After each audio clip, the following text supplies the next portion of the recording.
Hey AM Homeroom Captains, so it's Paul here. I just got Megan Fondiller's really exciting plans for AM Homeroom starting next week. And one of the things that I noticed last week in the grade team leader meetings was that I think we can do a better job of presenting the AM Homeroom plans to grade teams. So in order to help you do that this week, I actually wanted to model for you what I would do if I were an AM Homeroom captain and I were presenting to my grade team. So I'll now go into Megan Bordino, Megan Fondiller, Brian Carey, and Angeline Diamond mode and pretend that I am presenting to a grade team and show you what I would do. And then after I do it, I'll explain sort of the steps that I walk through. Great? Good.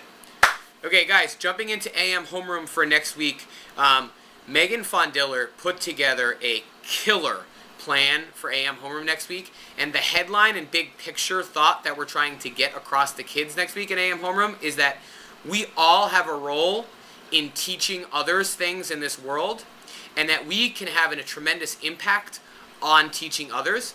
And so we are going to talk about that overarching topic of what we can teach the world by looking at a Kid President video, which is hysterical, and by looking also at a really interesting TED Talk about the power of art and how it can shape the world, and by also thinking about people who have taught us something who aren't necessarily in the role of a teacher like all of us, so that our kids can start to realize the connection between what they do and what their impact on the rest of the world is. So that's the high-level picture. A couple of important details to go into to make sure that you guys are all prepared to present this to our scholars next week. And you might want to get out a pen to write some of these thoughts down so you can prepare and file them into your org system. So the first thing is there is a video on Monday and on Wednesday. And that video requires the students to be able to hear.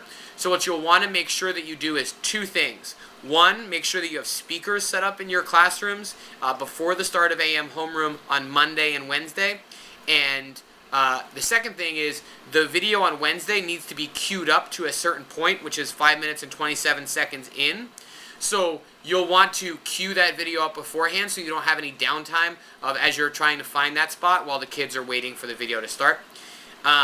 So that's the thing about the video that I wanted to make sure that you guys were aware of. The second thing, detail that I would think about in planning this is in my opinion, one of the key things to making this work is going to be the framing of how we lead into these videos. And I've included that framing in the PowerPoint notes of the PowerPoint that I'm going to send all of you. Depending upon how you work and what you find most effective, one of the things you might want to do is actually take those notes and print them out and put them on your clipboard, or you might have your computer open in front of you to refer to them. All I want to get across is that it's really important for you to see the notes on the PowerPoint in order to know how to best roll this out to kids. Other than that, it's a fairly straightforward week. There's no sort of movement activities, so it's mostly just turn and talks and share outs to the class that are going to be fairly similar to what we do every day. And then, as always, we're going to end Thursday with the shout-outs like we have been doing for the last couple weeks, because I know that's something we've all been wanting to see. Awesome. So that is the high-level overview and the details for what next week will look like.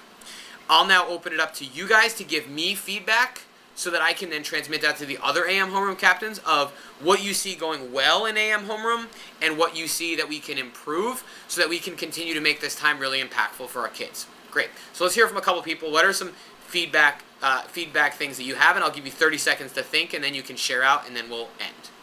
Good. Cut. So people would think, then you would take the feedback. And now, stepping out of the model, the things that I think are important in presenting to your grade teams are, one, to echo the email I sent last week, to really own the process of AM Homeroom. So it shouldn't necessarily be like a consensus, what do you guys think about this? You should be the vision setter for AM Homeroom, so you should be telling people what the vision is. And I think the most effective way of doing that is, one, by giving the high-level overview, this is 30,000 feet what we're going to be doing, this is the point we want kids to get, and then also helping teachers to anticipate what are the details that they're going to need to think about on the morning of to make sure this goes smoothly, e.g. make sure you have speakers out. And then finally, making sure that we're taking time every week to capture some little pieces of feedback that we can all share amongst ourselves to continue to make this AM Homeroom process even better. Great. So that's what I did, and what I'm going to do is I'm going to have the the LT point people watch you guys this week and give you some feedback as you try to present to your grade teams for AM homeroom next week based on this, I don't even know, but I'm sure not perfect model. So thanks for listening, and have a good day.